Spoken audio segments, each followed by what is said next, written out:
آپ سبھی کا دل کی گہرائیوں سے استقبال کرتا ہوں۔ غیر افسانوی نثر سیریز میں آج کے لیکچر کا موضوع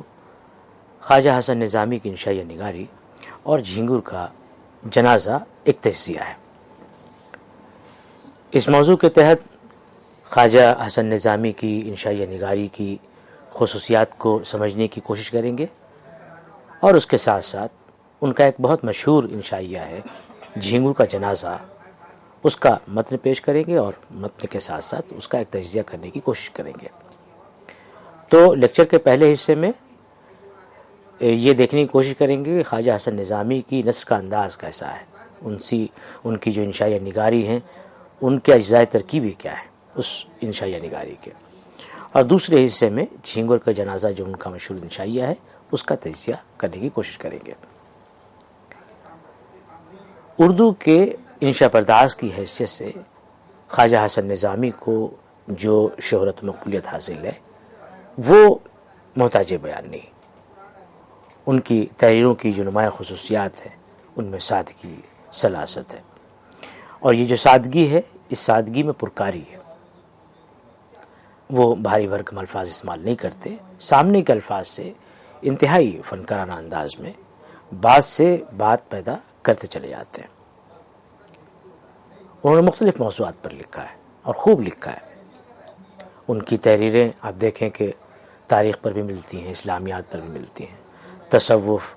اور جو عام سیاسی اور سماجی مسائل ہیں، سیاسی تحریکات ہیں، ممتاز شخصیتوں کے بارے میں ان کے مضامین ملتے ہیں، روزمرہ کی جو زندگی ہے اور کاروبار ہے۔ قرآن مجید کا ترجمہ بھی کیا انہوں نے، غدر کے افسانے بھی لکھے، چٹکیاں اور گدودیاں بھی لکھی،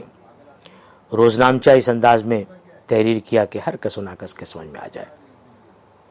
خواجہ صاحب کے ہاں ہمیں یہ بھی ملتا ہے کہ وہ خود کو چھپاتے نہیں ہیں، بلکہ ہم کو اپنے تجربات میں جو ان کے مشاہدات ہیں اس میں وہ شریک رکھتے ہیں۔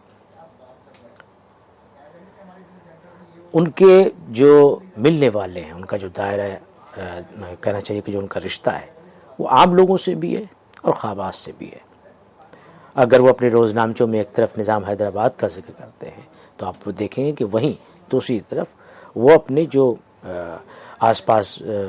گھر کے جو ملازم ہیں یا محلے کے جو نہایت معمولی انسان ہیں، جن کی کہنا چاہیے کہ سماج میں اس طرح سے کوئی بہت ان کا مرتبہ نہیں ہے، مقام مرتبہ نہیں ہے، لیکن وہ جب اپنے روزنامچے لکھتے ہیں تو صرف خواص کا ذکر نہیں کرتے بلکہ ان عام لوگوں کا بھی ذکر کرتے ہیں۔ تو ان کی تحریریں آپ پڑھیں تو آپ کو یہ بھی پتہ چلے گا کہ جو ان کا جو مشاہدہ ہے وہ بہت باریک اور بہت تیز ہے۔ وہ اپنے آس پاس کی زندگی میں دلچسپی لیتے ہیں، ہر چیز کو غور سے دیکھتے ہیں اور اس میں لطف و لذت، دلچسپی یا عبرت کا کوئی پہلو تلاش کر لیتے ہیں اور اس میں پڑھنے والوں کو شریک کر لیتے ہیں۔ وہ اردو کے بے مثل ادیب اور نشہ پرداز ہیں۔ اردو کے مختلف اسالیب کو آپ ایک جگہ جمع کریں تو ان اسالیب میں خواجہ صاحب کے اسلوب کو آپ آسانی سے شناخت کر سکتے ہیں۔ تو ان کا یہ اسلوب ہے، یعنی عام سہل اسلوب ہے، سیدھی زبان میں گفتگو کرتے ہیں، یعنی اردو میں گفتگو کرتے ہیں، خاموشیت جو نہیں ہے۔ تو آج میری گفتگو کا موضوع ان کا یہی اسلوب ہے۔ اس اسلوب کو ہم سمجھیں گے کہ ان میں کیا خوبیاں ہیں جن کی وجہ سے یہ اسلوب اس قدر ہمیں متاثر کرتا ہے، اس قدر ہمیں اپنی طرف کھینچتا ہے۔ تو اس سلسلے میں آپ دیکھیے کہ سب سے پہلی چیز ہے وہ یہ سمجھنے کی ہے کہ انہیں یعنی خواجہ حسن نظامی کو زبان و بیان پر بے پناہ قدرت حاصل ہے۔ یہی وجہ ہے کہ آپ دیکھیں کہ وہ ہر طرح کے موضوع کو بیان کرتے ہیں، جس بات کو چاہتے ہیں پھیلا کر کے بیان کرنا اسے پھیلا کر کے بیان کر دیتے ہیں۔ زبان پر قدرت کا ہی یہ ثبوت ہے کہ ان کے ہاں جن چیزوں کو وہ اختصار کے ساتھ بیان کرنا چاہتے ہیں وہ اختصار بھی ان کے ہاں ملتا ہے۔ بہت سپارہ دل جو ان کا انشائیوں کا مجموعہ ہے، 134 انشائیے اس میں موجود ہیں۔ اسی طرح سے ایک اور مجموعہ ہے کانا باتی، اس میں 22 ریڈیائی تقریریں اور قلمی خاکے ہیں، اس کے علاوہ بھی چیزیں ہیں، وہ بھی انشائیوں کا مجموعہ ہے۔ تو ان میں بہت سارے مضامین آپ کو مختصر مضامین ملیں گے تو یہ اختصار کے ساتھ، یعنی صرف اختصار نہیں ہے بلکہ اس میں جامع بھی ہے، جس موضوع پہ لکھا ہے اس کو ایک طرح سے آپ مختصر ہونے کے ساتھ ساتھ اس میں پوری بات بھی آ جاتی ہے۔ تو گویا زبان پر یعنی کہ چیزوں کو پھیلا کر کے بیان کرنا، چیزوں کو اختصار کے ساتھ بیان کرنا، یعنی دونوں باتوں پر وہ قدرت رکھتے ہیں۔ تو اس سے ایک بات تو یہ پتہ چلتی ہی ہے کہ وہ زبان پر قادر ہیں، ساتھ میں یہ بھی پتہ چلتا ہے کہ وہ موضوع کو جذب کر کر کے بات کرتے ہیں۔ جس موضوع پر بھی قلم اٹھاتے ہیں اس کے سارے پہلوؤں کو اپنے اندر سمو لیتے ہیں، پھر اس کے بعد صفحہ قرطاس پر وہ چیز سامنے آتی ہے۔ مولوی عبدالحق صاحب نے سپارہ دل کا جو مقدمہ ہے مولوی عبدالحق صاحب نے لکھا ہے، تو سپارہ دل پر تبصرہ کرتے ہوئے وہ کہتے ہیں مولوی عبدالحق صاحب، کوٹ، کہ ان مضامین میں، یعنی سپارہ دل میں جو مضامین ہیں، ان مضامین میں خواجہ صاحب کسی سے باتیں کرتے ہوئے معلوم ہوتے ہیں۔ کہیں وہ اپنے سے ہم کلام ہیں، کہیں راز و نیاز ہے، کہیں درد دل کی داستان ہے، اور کہیں اپنا اور ہمارا دکھڑا رو رہے ہیں، کہیں تخیل کا زور عرش تک لے گیا ہے، کہیں نثر میں وہ شاعری کی شان دکھائی کہ نظم مقفع ہیچ ہے، انکوٹ۔ تو کئی باتیں اس میں انہوں نے ایک ساتھ بیان کی ہیں کہ ان کا جو انداز تخاطب ہے وہ بہت عام سہل ہے، بالکل ایسا معلوم ہوتا ہے کہ کوئی بہت آس پاس کا آدمی کوئی بہت عام سی بات کر رہا ہے۔ تو اس پہ بہت ساری کہانیاں بیان کی ہیں، اس پورے اقتباس میں آپ نے محسوس کیا ہوگا۔ ان کے مضامین میں جو سحر ہے، جو دلکشی ہے، ان کے اسلوب کا ایک خاص رول ہے، یعنی اس مضامین کے اندر دلکشی پیدا کرنے کا، اس میں شگفتگی پیدا کرنے کا جو کریڈٹ جاتا ہے وہ ان کے اسلوب کو بھی جاتا ہے۔ موضوع تو ہے ہی لیکن اسلوب کو خاص اہمیت حاصل ہے۔ وہ بہت پڑھے لکھے آدمی تھے اور مختلف موضوعات پر آپ دیکھیں کہ ان کا مطالعہ بہت وسیع تھا، لیکن موضوع کوئی بھی ہو، باتوں کو صاف انداز میں سیدھی سادی زبان میں ادا کرنا ان کا جو بڑا کارنامہ ہے وہ یہی ہے۔ ایسا نہیں ہے کہ وہ سادہ زبان میں ان کے مضامین صرف خواص کے لیے تھے، صرف اشرافیہ طبقے کے لیے یا بہت ہی زیادہ پڑھے لکھے لوگوں کے لیے، بلکہ ان کا معاملہ تو میر جیسا تھا کہ میر نے کہا تھا نا کہ شعر میرے ہیں گو خواص پسند، پر مجھے گفتگو عوام سے ہے۔ تو گویا یعنی خواص کے لیے تو ہے ہی، خواص کو تو پسند ہے ہی ان کی گفتگو، لیکن عوام میں بھی وہ مقبول ہیں۔ تو ایسا پیرائے بیان، ایسا اسلوب انہوں نے اختیار کیا ہے جس میں جو عام فہم ہے، سہل ہے سمجھنا جس کا۔ اب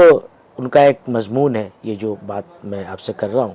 کہ ان کی جو زبان ہے وہ بہت سہل ہے، بہت سادہ زبان میں بات کرتے ہیں، اور ساتھ میں یہ ہے کہ وہ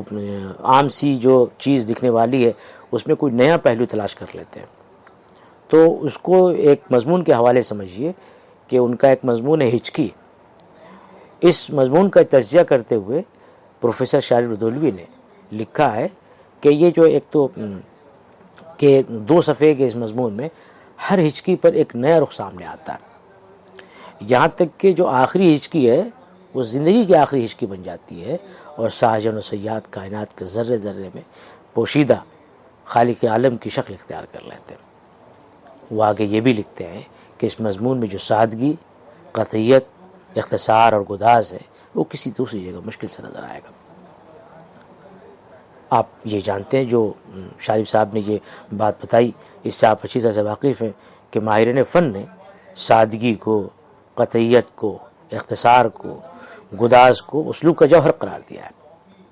ایک اچھے اسلوب کے لیے یہ خصوصیات متعین کی گئی ہیں۔ یعنی جب ہم کسی کو کہتے ہیں کہ صاحب اسلوب انشا پرداز ہے، صاحب اسلوب، صاحب طرز ادیب ہے، تو اس کے ہاں ان خصائص کا پیدا ہونا ضروری ہے۔ تو اس مضمون کے علاوہ دیگر اور مضامین بھی ہیں کہ ان کے اسلوب میں وہاں جو انہوں نے اسلوب برقرار رکھا ہے اس میں اسی اسلوب کی شان برقرار نظر آتی ہے جو ہچکی کا بھی ذکر کیا گیا۔ ایک دوسری خصوصیت ان کی انہوں نے لکھی ہے کہ کہا ہے کہ ان کے ہر مضمون میں آپ دیکھیں کہ زنجیر کے حلقے والی کیفیت ہے۔ تو زنجیر کا حلقہ، آپ زنجیر کو دیکھ رہے ہیں، یعنی زنجیر کے حلقے الگ الگ بھی دکھائی دیتے ہیں، لیکن بحیثیت مجموعی دیکھا جائے تو انتہائی مربوط نظر آتے ہیں۔ درمیان سے ایک کڑی ہٹا دیں تو بات بگڑ جاتی ہے، وہ جو مجموعی تاثر ہے اس پہ فرق پڑ جاتا ہے۔ تو گویا پورے مضمون سے اگر ایک جملہ آپ ہٹا دیں، اگر کوئی جملہ ہٹا دیں، اگر کوئی لفظ ہٹا دیں، اگر کوئی جملہ ہٹا دیں تو پورے وہ پیراگراف متاثر ہوگا، اگر کوئی جملے سے کوئی اگر لفظ ہٹاتے ہیں تو اس پورے جملے کی جو مجموعی تاثیر ہے اس میں کمی واقع ہو جائے گی۔ تو صاحب اسلوب ہونے کی ایک شناخت یہ بھی بتائی گئی ہے کہ اس کی تحریروں میں سے جملے حذف نہیں کر سکتے،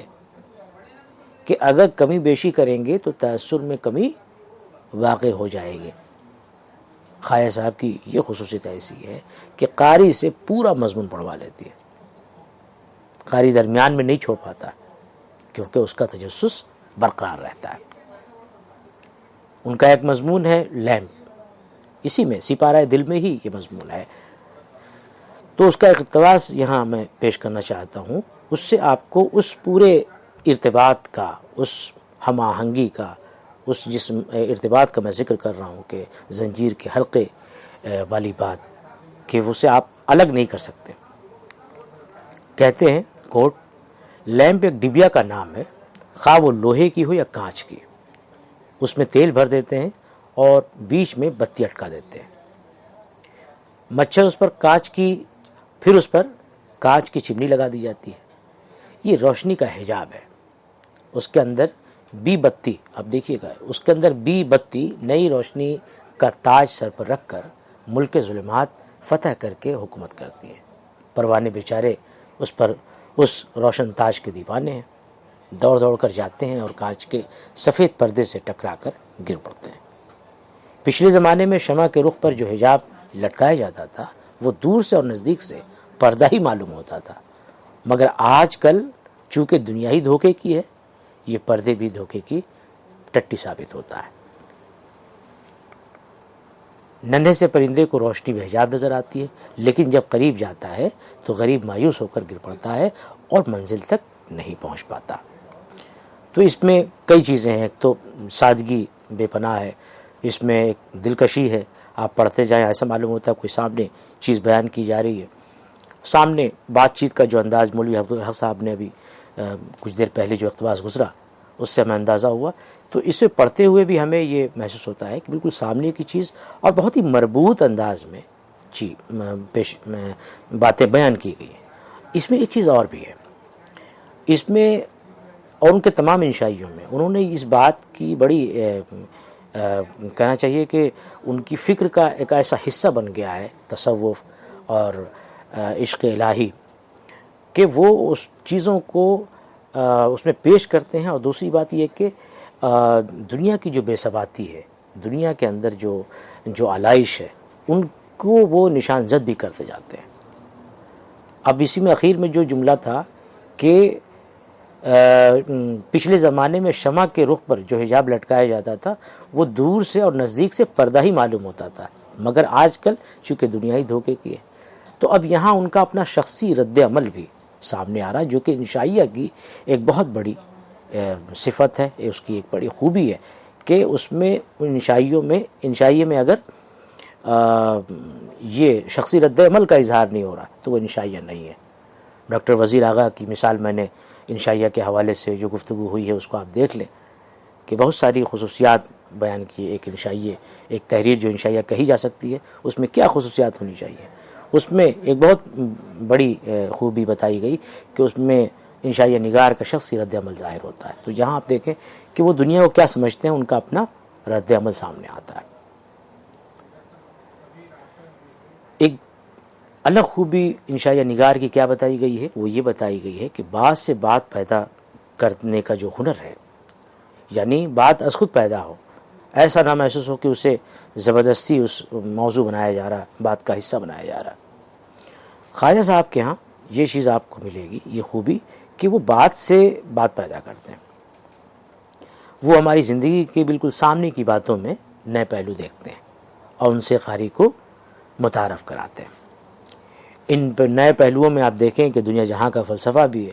تصوف بھی ہے، وحدانیت بھی ہے، محبت بھی ہے، سیاست بھی ہے، تعلیم، تدریس، طنز و ظرافت، یہ ساری چیزیں وہ پیدا کر لیتے ہیں، جن چیزوں کو دیکھ کر کے ان کے مضامین میں ہمیں حیرت ہوتی ہے۔ اور کمال کی بات یہ ہے کہ یہ جو تہداری ہے، اتنی تہدار باتیں، اتنی پرمغز باتیں، اور پہلو پیدا کرنے کے بعد بھی ان کے جو اسلوب میں پیچیدگی پیدا نہیں ہوتی، وہ ایک سادہ اسلوب کا حامل ہی، وہ سادہ اسلوب ہی رہتا ہے۔ تو ایک ان کا مضمون ہے لا، ایک مضمون ہے لا، اس کا اقتباس یہاں پیش کرتے ہیں۔ اور اس سے پہلے کہ میں اقتباس پیش کروں، یہ بھی بتا دوں کہ یہ جو ہنر مندی ہے، یعنی کہنا چاہیے کہ جو ادبی وسیلہ ہے کہ لفظوں کے ہیر پھیر سے، لفظوں کے کھیل سے بات میں بات پیدا کرنا۔ اب یہ جو لا ہے، اس کو آپ دیکھیے، وہ اپنے اس مضمون میں کہتے ہیں کوٹ، انگریزی زبان میں اس سربلند لفظ کے معنی قانون اور ضابطے کے ہیں، جسے ہم لا کہتے ہیں انگریزی تلفظ۔ عربی والے انکار و نفی کے وقت اس کا استعمال کرتے ہیں، یعنی عربی زبان میں لا جب استعمال کرتے ہیں اس کا مطلب نہ ہوتا ہے، اور نام جب کہتے ہیں تو ہاں ہوتا ہے۔ اہل اردو تحکمانہ طلب کے موقع پر لا بولتے ہیں، یعنی جب کہتے ہیں لا، ادھر لا، تو یعنی کہ حکم دے رہے ہیں۔ عرب کا لا سورہ اسرافیل ہے، انگریزی کی اس کے سامنے کچھ حقیقت نہیں، ایک ہی ضرب میں حکومت کی لا نیست و نابود کر سکتا ہے۔ حکومت کی لا کی بساطی کیا جو عربی لا کے سامنے آ سکے، انکوٹ۔ تو آپ نے دیکھا کہ لا صرف ایک لفظ ہے، اس کو کس طرح سے مختلف زاویوں سے ایسا پیش کیا کہ اس میں مزہ آ رہا ہے، اسے پڑھنے میں اب کوئی ایک نیا پہلو سامنے آ رہا ہے، تو آپ کو یہ لگ رہا ہے کہ ہاں ایک نئی چیز آپ کو معلوم ہو رہی ہے۔ تو گویا یہ جو شگفتگی ہے، اس کو برقرار رکھنا، لفظوں کے کھیل سے، لفظ ایک ہی ہے، اس کے مختلف زاویوں کو اس ڈھنگ سے، اس کے طریقے استعمال کو، یا پھر کہنا چاہیے کہ مختلف زبانوں میں اس کا جو رواج رہا ہے کس طرح کا، اس کی وضاحت کرنا، اور ایسے انداز میں، ایسے سادہ اور دلکش انداز میں کہ اسے قاری جو ہے اسے چھوڑ نہیں پاتا، بلکہ اسے اخیر تک پڑھتا ہے۔ تو یہ بات بھی یاد رکھیے کہ ان کا جو اسلوب ہے وہ ان کا اپنا اسلوب ہے، انہوں نے کسی کی تقلید نہیں کی، مطلب اثرات تو آپ کو ملیں گے انہوں نے اپنا، لیکن یہ کہ انہوں نے اپنا ایک منفرد انداز اور اسلوب تیار کیا ہے۔ یہ اور ایک خاص بات اسی سے جڑی ہوئی یہ بھی ہے کہ انہوں نے اپنا اسلوب برقرار رکھنے کے لیے کوئی شعوری کوشش نہیں کی، بلکہ ان کا اسلوب جو ہے بے ساختگی کا ایک بہترین نمونہ ہے۔ اب یہ بے ساختگی کو سمجھنے کے لیے آپ دیکھیں کہ ان کا ایک مضمون ہے دیا سلائی۔ اب دیا سلائی کے متن کو سامنے رکھیے، پورا متن تو خیر یہاں نہیں کہہ سکتے، لیکن ایک اقتباس یہاں ضرور میں پیش کروں گا، جس اقتباس سے آپ کو ان کے ہاں جو نثر کی جو بے ساختگی ہے اس کا اندازہ ہوگا۔ کہتے ہیں کوٹ، دیا سلائی والا جو مضمون ہے، آپ کون ہیں ناچیز تنکا، اسم شریف دیا سلائی کہتے ہیں، دولت خانہ جناب دولت ہے نہ خانہ، اصلی گھر جنگل ویرانہ تھا مگر چند روز سے احمد آباد میں بستی بسائی ہے، اور سچ پوچھئے تو یہ ننھا سا کاغذی ہوٹل جس کو آپ بکس کہتے ہیں، میش باکس جو ہوتا ہے بکس کہتے ہیں، اور جو آپ کی انگلیوں میں دبا ہوا ہے، میرا موجود ٹھکانہ ہے۔ میرے مذہب میں بدیسی گورے کالے کا فرق بھی جائز نہیں، مندر میں میرے دم سے روشنی ہے اور مسجد میں بھی، راجہ نواب کے محل کی تاریکی بھی دور کرتی ہوں، اور غریب کے جھوپڑے میں بھی میرے سب سے اجالا ہوتا ہے، انکوٹ۔ تو اب جو خواجہ صاحب کے نظام فکر میں جو تصوف کا جو معاملہ ہے کہ وہ سارے انسان کو برابر سمجھتے ہیں، وہ بڑی نوع انسان کو برابر سمجھتے ہیں، ان کے ہاں کوئی وہ نہ گورے کالے کی نہ کسی الگ مذہب کو ماننے والے کے تئیں تفریق ملتی ہے، کوئی چھوٹا بڑا نہیں، وہ سب کو برابر مانتے ہیں۔ تو اس کو دیا سلائی کے مضمون میں کس خوبی سے رکھا ہے کہ وہ دیا سلائی کی زبانی وہ یہ کہلا رہے ہیں، اس کردار کے زبانی، کہ میرے مذہب میں بدیسی گورے کالے کا فرق نہیں۔ اب ظاہر ہے کہ وہ روشنی، اس کا کام ہے روشنی پھیلانا، تو وہ کہتے ہیں کہ مندر میں میرے دم سے روشنی ہے اور مسجد میں بھی میرے دم سے، وہ مسجد میں بھی راجہ اور نواب کے محل کی تاریکی بھی دور کرتی ہوں، اور غریب کے جھوپڑے میں بھی میرے سبب سے اجالا ہوتا ہے۔ تو امیر غریب کا فرق نہیں ہے، اس کے ساتھ ساتھ مذہب کا فرق نہیں ہے، رنگ نسل کا فرق نہیں ہے. تو گویا سارے انسان جو برابر ہیں خواجہ صاحب کی نظر میں، اس چیز کو، اس جو مسئلے کو، اس بات کو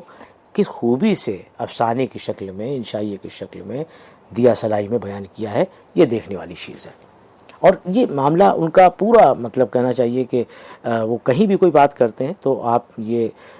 ملا واحدی نے بڑی اچھی بات کہی ہے خواجہ حسن نظامی کے سلسلے میں، کہ ان کی ساری جو مطلب گفتگو ہے، ان کا جو معاملہ ہے وہ تصوف کا معاملہ ہے.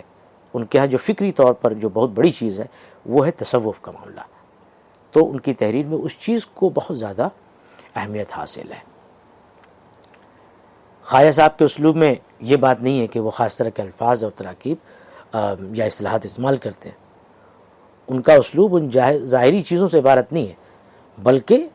ان کے اسلوب میں ایک فکر کار فرما ہے جس کا میں نے ابھی ذکر کیا، اور وہ تصوف کی فکر ہے. تصوف کو ان کی زندگی میں بہت دخل ہے.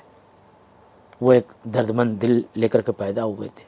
اسی لیے لوگوں کی تکلیف اور پریشانی دیکھ کر کے وہ پریشان ہوتے تھے. ان کی تحریروں کے مطالعے سے اندازہ ہوتا ہے کہ انہیں بدلتی قدروں کا بھی احساس تھا. ان میں سیاسی بصیرت بھی تھی، مذہبی فکر بھی تھی، لیکن یہ مذہبی فکر وسیع نظری پر مشتمل تھی. کشادگی تھی ان کے ہاں. ایسا نہیں کہ کوئی کالا ہے تو اسے اپنے پاس نہیں آنے دیا، کوئی گورا ہے تو جو ہے اسے زیادہ اہمیت دے دی، یا کوئی دوسرے مذہب کا ماننے والا ہے تو اسے کم اہمیت دی. تو یہ ساری چیزیں، یہ جو وسیع نظری ان کے ہاں آئی ہے، تو اس تصوف کی وجہ سے ان کے ہاں یہ ساری چیزیں پیدا ہوئی ہیں. اور جیسا کہ میں نے ابھی ذکر کیا کہ ان کی نظر میں سارے انسان برابر تھے. اس کے علاوہ وہ سارے مذاہب کو ایک ذریعہ سمجھتے تھے جو مالک حقیقی تک پہنچنے کی کوشش کرتے ہیں. تو ان افکار نے ان کے پیرائے بیان میں فکری کشادگی کے ساتھ ساتھ سادگی و سلاست اور دلکشی کا عناصر پیدا کر دیے. اب یہاں مجھے ایک اور مضمون ان کا یاد آ رہا ہے کہ مٹی کا تیل، اس میں دلکشی اور سادگی و سلاست کا کو بہت خوبی سے نبھایا گیا ہے. اب وہ جو مضمون ہے مٹی کا تیل، اس کا دیکھیے یہ ٹکڑا کہ کوٹ اے خاک نشی تیل، ہم کو تیری یادہ بھائی ہے کہ جہاں قریب آئی اور تو مشتعل ہوا. خدا کی قدرت ہے کہ تجھ میں یہ صلاحیت ہے کہ تو آن کی آن میں شعلہ زار بن کر مقبول ہو جاتا ہے، اور انسان کی یہ قسمت کہ برسوں ٹکریں مارتا ہے، پہاڑوں اور دریاؤں میں سرگرداں پھرتا ہے، مگر وہ تجلی نصیب نہیں ہوتی جو وجود خاکی کو جلا کر فنا کر دے. ان کو اب وہی تصوف کی جو بات ہے میں یہ بتا رہا تھا کہ یعنی کہ وہ کہنا چاہتے ہیں کہ وہ جو تیل ہے، اچھا اس میں ایک چیز اور بھی ہے، وہ چمیلی کے تیل کے مقابلے میں مٹی کے تیل کو اہمیت دیتے ہیں. اس سے ایک چیز اور بھی سمجھ میں آتی ہے کہ جن باتوں کی سوسائٹی میں اہمیت کم ہے، جن چیزوں کو لوگ کم اہمیت دیتے ہیں، ان کو خواجہ صاحب ایک مرتبہ، ایک مقام دیتے ہیں اپنی تحریروں میں، اور اس سے ذرا سا اوپر جو معمولی کردار سمجھ میں آتے ہیں ہماری زندگی میں، ان کو وہ سامنے لے کے آتے ہیں. تو یہ ان کے درد مند دل کی وجہ سے یہ ممکن ہو سکا ہے، کیونکہ آدم شیخ نے اپنی کتاب میں لکھا ہے کہ ان کے ہاں خدا پرستی اور انسان دوستی، یہ دو چیزیں اتنی اہم ہیں کہ ان کی پوری تحریر اس میں ایک طرح سے گردش کرتی نظر آتی. ان کی تحریروں میں یہ مواد آپ کو ملے گا. تو یہ اب دیکھیے کہ دیا سلائی کے ضمن میں یہ بات کہی کہ جہاں آگ قریب آئی، یعنی ایک خارجی چیز اس تمہارے اندر کے پاس آئی، اور تمہارے اندر وہ جو چیز، جو جذبہ پہلے سے موجود تھا، اسے وہ ایک بالکل ہوا مل گئی اور وہ بھڑک اٹھتی ہے اور وہ پھر وہ روشنی ہو جاتی ہے. لیکن انسان دنیا کی آلائش میں، دنیا کے کاروبار میں اس قدر مگن ہے، اس قدر مصروف ہے کہ مظاہر جو قدرت کے مظاہر ہیں ان سے وہ سبق نہیں لے پاتا. تو یہ اس کی کمسوات، یہ اس کا جو کہنا چاہیے کہ اس کی بدقسمتی ہے ایک طرح سے کہ وہ ان چیزوں تک، ان مظاہر کو، قدرت کے مظاہر کو دیکھ کر کے وہ ان سے اسپارک پیدا نہیں ہو پاتا اس کے اندر. سمجھ گئے آپ؟ تو خواجہ صاحب کی تحریر میں یہ آپ کو بہت زبردست چیز ملے گی کہ ہر مضمون میں کوئی نصیحت، کوئی پند، کوئی ایسی اخلاق کی بات آپ کو اس میں ملے گی. تو اسلوب تو اچھا ہے ہی، لیکن اس میں جو، تو آپ نے ملاحظہ کیا کہ انہوں نے کس بے ساختگی اور دلکشی کے ساتھ لکھا ہے اور کہ پڑھنے میں لطف آتا ہے. وہ اپنی انشائیوں میں طنز و مزاح سے بھی کام لگتے ہیں۔ حقیقت یہ ہے کہ تمام انشائیہ نگاروں نے طنز و مزاح کی مدد سے اپنے محسوسات اور مشاہدات کو پیش کیا ہے، لیکن یہ ان کا کمال ہے کہ سنجیدہ سے سنجیدہ موضوع میں طنز و مزاح کی گنجائش نکال لیتے ہیں۔ تو یہ جو طنز و مزاح کے جو عناصر ہیں اس کو آپ ان کے کئی مضامین ہیں، جیسے کہ آغوش مچھر میں شب عید، مکھی، جھینگر کا جنازہ جس کا آج ہم تجزیہ کریں گے، یا دیا سلائی، ان میں یہ آپ کو مل جائے گا۔ اسی طرح سے ایک طنز و مزاح کی بات پر اپنی بات ختم کریں گے۔ ایک کوٹ ہے، ایک مضمون ہے ان کا، جس کا کوٹ میں اقتباس یہاں پیش کرتا ہوں کہ جب ڈاکٹر صاحب نے کان میں وہ آلہ چڑھایا جس کو کان کی اینک کہنا چاہیے اور حسن نظامی کے سینے کو دیکھنا شروع کیا، تو حسن نظامی کی آنکھ نے ڈاکٹری ساز و سامان سے باتیں شروع کی اور ان سے کچھ سنا، گویا ڈاکٹر صاحب کے کان نے دیکھا اور حسن نظامی کی آنکھ نے سنا۔ تو اب یہاں آپ دیکھیے کہ اس ٹکڑے میں آپ کو ایک چیز اور نظر آئے گی کہ ایک جو فنی ہنرمندی ہے کہ وہ تضاد سے اپنی بات میں خوبصورتی پیدا کرتے ہیں کہ کان کا کام کیا ہے؟ سننا۔ تو اب یہاں وہ کہہ رہے ہیں کان نے دیکھا، اور آنکھ کا کام کیا ہے؟ وہ دیکھنے کا کام، لیکن اسے کہہ رہے ہیں کہ آنکھ نے سنا۔ تو گویا جس کا جو کام ہے وہ نہ کر کے دوسرا کام کر رہا ہے، تو ایک طرح سے الٹا کام۔ تو بہرحال یہ کچھ باتیں تھیں جو خواجہ حسن نظامی کی تحریروں میں ہمیں بہت روانی سے ملتی ہیں، بہت تفصیل سے ملتی ہیں۔ ان کے ہاں کچھ چیزیں اور بھی ہیں، جیسے کہ ہم قافیہ الفاظ کی مدد سے وہ جملوں کے صوتی حسن کو بڑھاتے ہیں، ان کی بڑی طاقت ہے۔ ایک مثال سامنے رکھیں تو اندازہ ہوگا کہ ہر چیز خاک تھی، خاک سے نکلی تھی، اور خاک ہی کا یہ افسانہ ہے، سننے کا ایک قصہ اور مورکھوں کو سمجھانے کا ایک بہانہ ہے، ورنہ نہ موسیٰ ہے، نہ فرعون ہے، نہ حامان تھا، نہ اس کا سامان۔ اسی طرح سے یہ مثال دیکھیے کہ تم نے اس گھر کو پایا جو تمام عمر تمہارا مقصود رہا تھا اور مطلوب و محبوب رہا تھا۔ تو یہ ہم یعنی صوتی حسن کو بڑھاتے ہوئے ہم قافیہ الفاظ کی مدد سے جملوں میں وہ روشنی پیدا کرتے ہیں، وہ کہنا چاہیے کہ اس میں لذت پیدا کرتے ہیں اور چاشنی پیدا کرتے ہیں۔ تو یہ چیز ان کے ہاں ہمیں نظر آتی ہے۔ تو یہ کہنے میں بہرحال کوئی تعمل نہیں،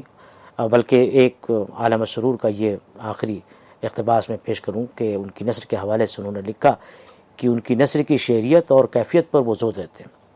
کہ یہ شعریت اور کیفیت کبھی محاورے کی مدد سے کی بدولت اپنا جوہر دکھاتی ہے، کبھی شوخی یا لطیف طنز کے ذریعے سے، کبھی کسی تشبیہ یا استعاری کی مدد سے، اور کبھی تجسیم یا تمثیل کے ذریعے سے ان کے ہاں جو نثر کی خوبیاں پیدا ہوئی ہیں وہ پیدا ہوتی ہیں۔